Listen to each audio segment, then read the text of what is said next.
Welcome to OmegaMatters. I'm Kristina. This is Bill. And here at OmegaMatters, we talk about all things omega-3s. And today we're talking to Dr. Richard Bazinet about the nitty-gritty details of EPA and DHA metabolism. And Dr. Bazinet received his PhD from the University of Toronto in 2003 and followed that up with a postdoctoral fellowship at the NIH National Institute on Aging with Dr. Stanley Rappaport. And then he returned back to the University of Toronto in 2006, where he is currently a professor and the Canada Research Chair in Brain Lipid Metabolism. He's a past president of ISFAL, the International Society for the Study of Fatty Acids and Lipids. His overall research focus is to identify the mechanisms that regulate brain lipid metabolism and how those mechanisms may give us clues to the pathophysiology of neurodegenerative diseases and neuropsychiatric disorders. We are excited to talk with you today. Thank you for coming on OmegaMatters. Thank you for having me. So just one thing you need to learn. Yeah. We can tell you're not from Toronto because you say Toronto. If you're from here, we say Toronto. There's only one T in Toronto. Only one is Toronto? Toronto. Yeah. Good. If not, we're like, oh, you're a tourist. You must be looking for the CN Tower. Yeah.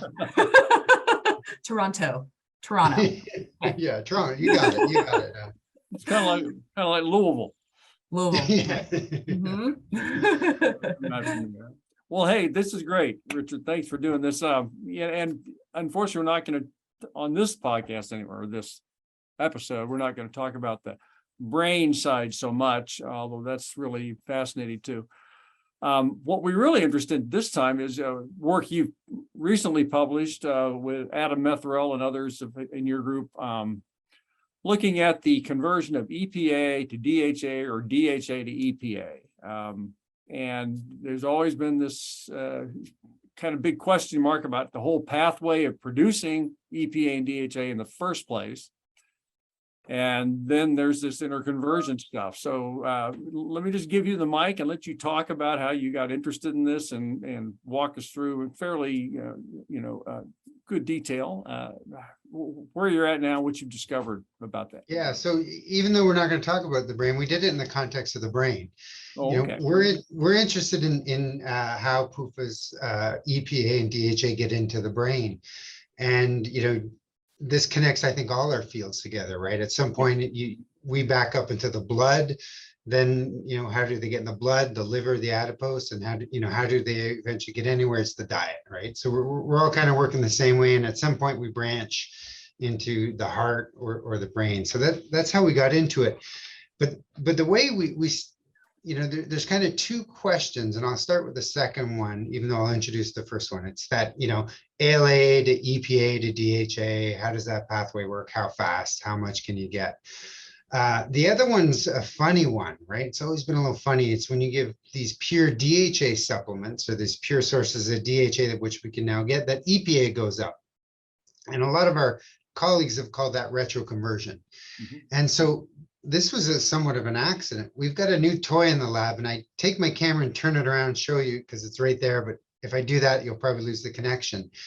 It's called isotope ratio mass spectrometry. And to keep things simple, it's really, really precise. And what it does is it allows us to say, hey, what do you look like? Or, do you weigh as much as this molecule weighs in terms of carbon mass or carbon 13s? And so Adam had done this study in animals, a preclinical study, gave DHA, EPA went up, classic retroconversion. But when we were looking at the profiles with our mass spec, we noticed that the EPA didn't have the same, if I can, use lay language, carbon mass as DHA. Mm-hmm. And that was weird because if you come from DHA, you should have the same isotope ratio as DHA. And in fact, the EPA had the same isotope ratio as ALA. So we scratching your head a little bit here, and then what do we mean by an isotope ratio? So fatty acids are made of carbon, this. Good. Almost all carbon's carbon 12. So it weighs 12. A small amount weighs 13. And we're usually taught that 1.11% of the carbon in the world weighs carbon 13. Okay. Oh. A little bit's carbon 14, and that's radioactive. Mm. It's a lie. there's actually quite a variation in the amount of carbon-13 depending on the foods you get. And sure, it's 1.11%, but then you can get a couple more zeros in there and you can go down a few more units. And we use this technique called high precision isotope ratio mass spectrometry. And what we can do is we can very accurately or very precisely look at the carbon-12 to carbon-13 ratios. So if a molecule B comes from molecule A, they should have very similar carbon-13 ratios. This is almost how they catch sports dopers. Your testosterone carbon-13 content should match the precursor cholesterol. If they don't match, they don't come from the same source. Interesting. That's the idea. Nice. And so we caught EPA cheating. It wasn't coming from DHA. Its isotope ratio didn't match. In fact, it matched ALA. So we put out the paper saying, hey, when this EPA goes up, it's not looking like it's being back converted from DHA. Now, don't get me wrong. Our colleagues can take it, and we've done it. You can take a very special DHA molecule with a special label, and you can add a little bit and you can see it, to a tissue or to an animal or human, see it get converted to EPA. But what we're talking here is this pretty big increase in serum EPA or liver EPA in the animal case that goes up. That increase didn't look like it was coming from DHA. It looked like it was coming from ALA. So we did that in an animal, and then we got lucky. We had a colleague just down the road at the University of Guelph, David Much, who had run a clinical study where he had given either a pure EPA, an olive oil control, or a pure DHA. And we did the same thing in humans. We saw the EPA go up after you give the DHA and said, hey, that's retroconversion. It didn't match. It looked like ALA. It didn't match the DHA signature. So we've put together a model, and we've taken this a little further in some studies that we're hoping to submit later this year. And what we think is happening is that DHA is stopping, or at least slowing down, the conversion of EPA to the next step. There's a couple little elongases there that take EPA, that's a 20 carbon molecule, and turn it to a 22 carbon molecule. And we've got some data to show that DHA is inhibiting that step to some extent, and you get this little rise in EPA, almost like a backlog of EPA. Oh, interesting. It blocks the downstream conversion. And yeah, so it doesn't stimulate ALA to EPA per se. No, when you see EPA going up, and I study kinetics, there's always a couple ways to look at that, right? There's DHA being back converted. You could push ALA faster through the pathway or something faster through the pathway, or you could just slow down the EPA elongation. And that's what we think is happening. We're slowing it down. And is there finish the general idea. How about when you give EPA, what happens? Does any of that go to DHA? Yeah, so this was surprising to us because we know, and you know this as well, when you give EPA supplements to humans or most model systems, EPA goes up quite a bit, but DHA doesn't change, right? It usually doesn't change, it stays flat. So we've seen that in animals, we've seen that in humans. But what we find is that the DHA signature in the blood starts to change, and it changes to match the EPA. So what I think is happening is the EPA is fluxing into DHA and turning over the DHA, but it's not able to rise the DHA like when you give a DHA supplement. So I think there's flux through the pathway, but you don't get the augmentation you would as if you give a DHA supplement. You almost have to assume that DHA catabolism, or the use of the original DHA, is going faster somewhere else if it's being replaced by an EPA-based molecule, and the level staying the same. The output's got to be going up too.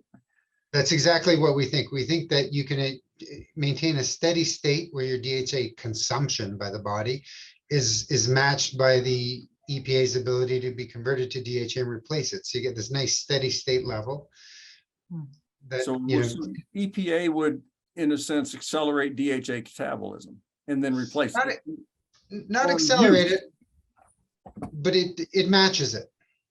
So Okay. you use up 10 molecules of DHA, you convert 10 molecules of EPA to DHA and the levels stay the same. You don't convert 11 or 12 molecules to DHA and increase the DHA levels, but you can keep the levels the same. So that now the big question is, a lot of our colleagues say, it's the same story with ALA, right? The plant precursor, if I can call it.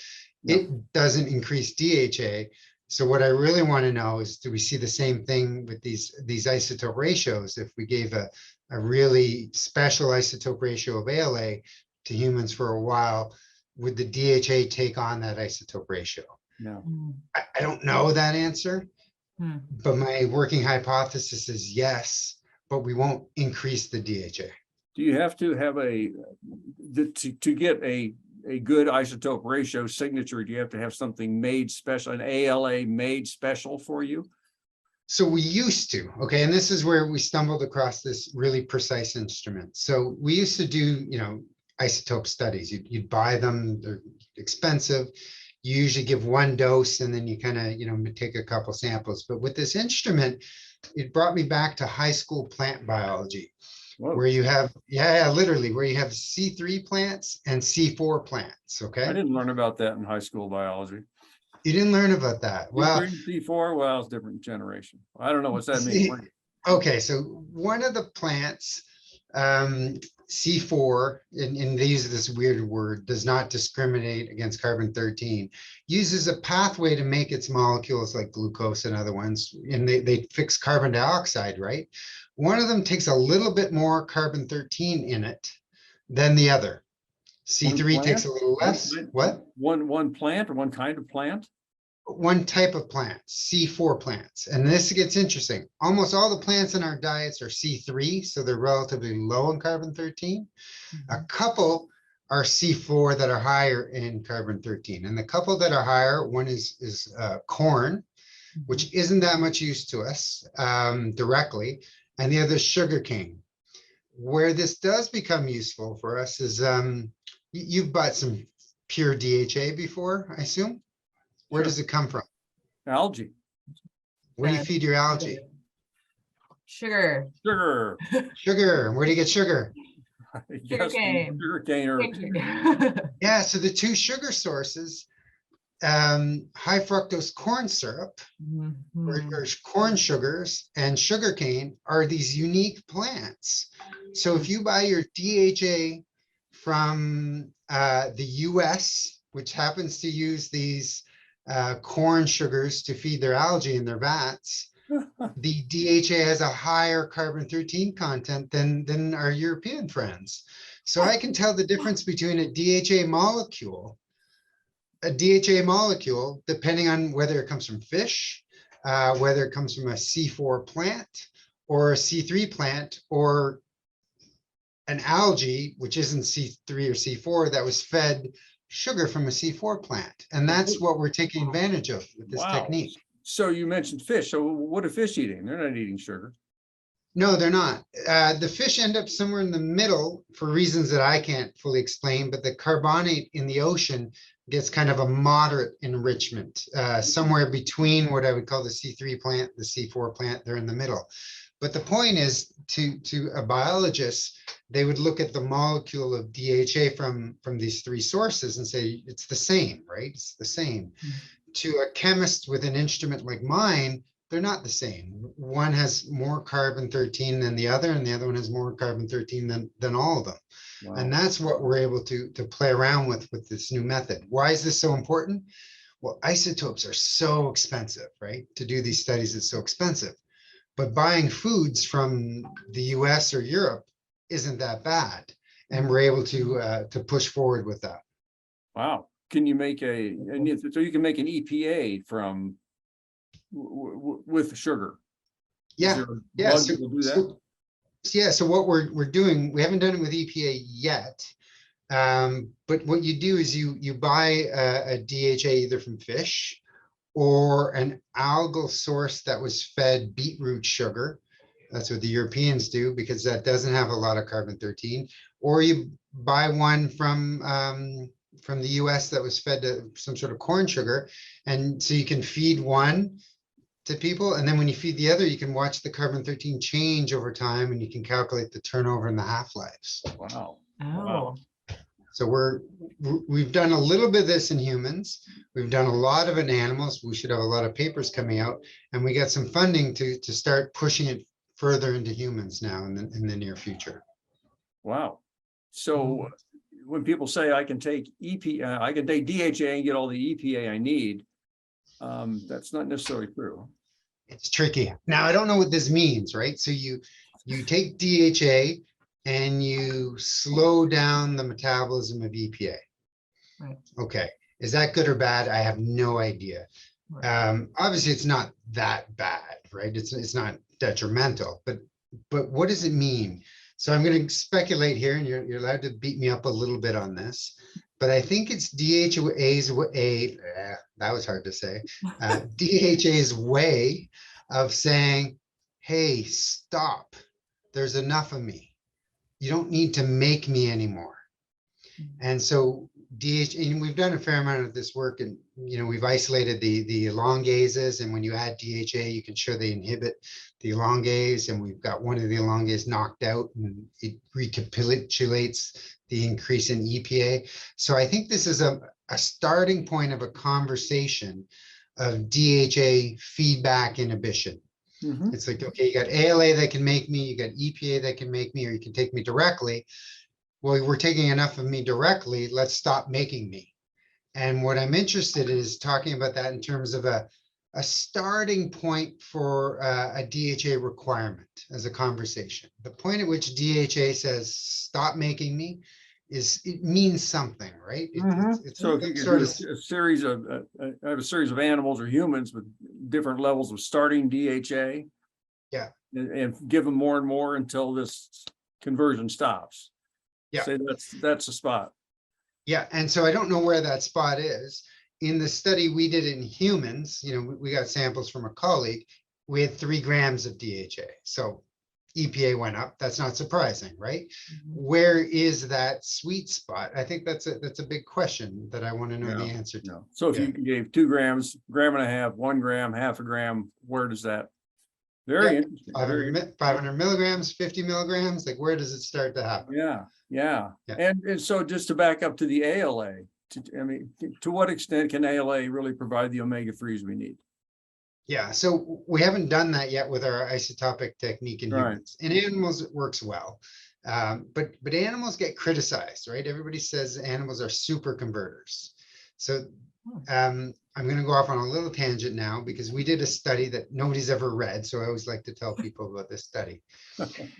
I had a really good PhD student, Anthony, and we're aware of this issue with animals being called super converters. So I told him to kind of look through the literature and find out where this originated from and what the studies were. And long story short, seems like when we do these tracer studies in animals, we get higher conversion numbers than we do in humans.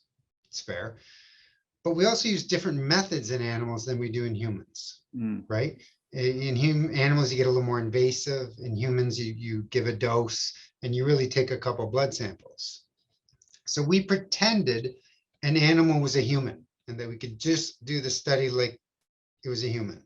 So we gave the animal a dose of labeled ALA, and we just took blood samples and we measured the DHA that was synthesized. And we got a rate that's lower than humans. Really? When we do this with fancy methods, we get these high numbers, but when we do this with a human method in an animal, we don't get these high numbers. We get this 0.5% conversion kind of thing, right? Oh, which really? is what you get roughly in humans. So I was like, maybe the numbers we're getting in humans are a little confounded by the methodology approach. So, obviously I want to do the definitive study with our new toy and give people an enriched ALA and then see if I can see it in the DHA over some period of time. We haven't done that, but there's other pieces of evidence that I think are important, and they're actually going to be important whether we like it or not, and that's vegetarians and vegans, right? And I'll concede that they generally have lower DHA levels than well, obviously than fish eaters, but then omnivores. But it's not dramatically lower, right? It's not, they don't have no DHA. Right, which you Right. would, right.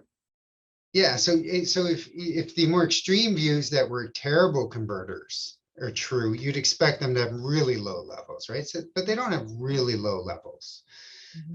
Where I think this is going to be obviously be important is, you know, what happens if a vegetarian or vegan has some sort of stress, and that could be either genetics that make them not very good converters, something wrong with their liver, a really high omega-6 intake, and they're expecting an infant, right? And so they have some demands. I think, you know, we want to work that out before, you know, I'm not saying ALA is perfect under all conditions, but it's got some ability, I think, to get through that pathway. Okay, so more, did you publish a paper once that looked at the amount of, the question, could ALA provide all the DHA the brain needs? Adult brain. I just throw the word in adult because I think there's a difference there. Yeah, I published that paper with adult, Okay, not the adult brain. Yes. So why is that important? So the adult brain, and we've just got a new paper on this. You want to take a guess? I'll put you guys on the spot. Guess how much DHA is in the adult brain? Grams. Was this the one where you ground up brains? Yeah, this is one. It's finally published. I It's heard out about there. this thing. Yeah. How many grams? Yeah. 10. No, I don't know. Kristina, I have no idea. I don't know We how got much three- brain weighs. Well, it's we like got 3.5 grams. 3.5 grams Oh, total. yeah. 3.5 grams. Okay. Per The whole thing. the whole whole thing. thing.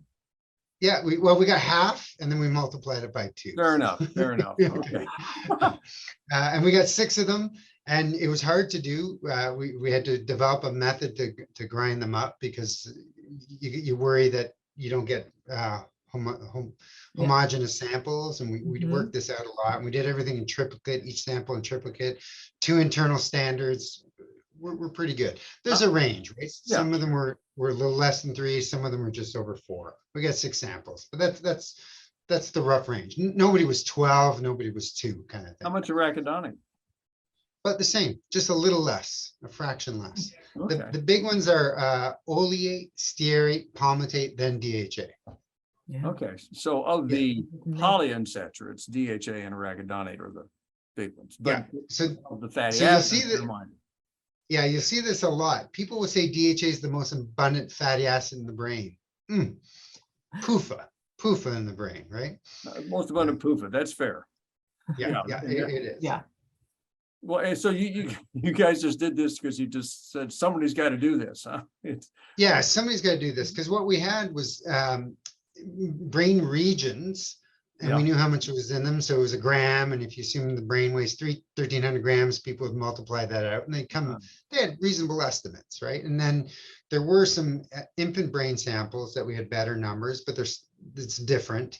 And then a couple children that died of proximal disorders. So we had estimates from them, but we'd expect them to have disturbed DHA metabolism. So we needed this number for a couple reasons.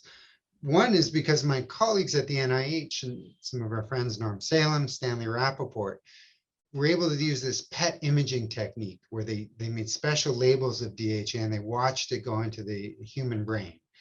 And they calculated that the human brain takes up 4 milligrams of DHA per day. So I said there's 3.5 grams. And if you know how much is going in, then you can calculate the turnover, right? And that's kind of where we're going with these numbers.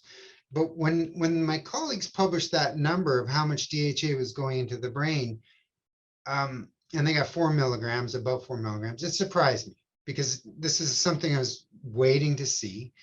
And I thought it was going to be 50, okay? I thought it was going to be 50. And it came out, it was 10 times lower, and that's what the data shows. And that hit me. I was like, wait a second.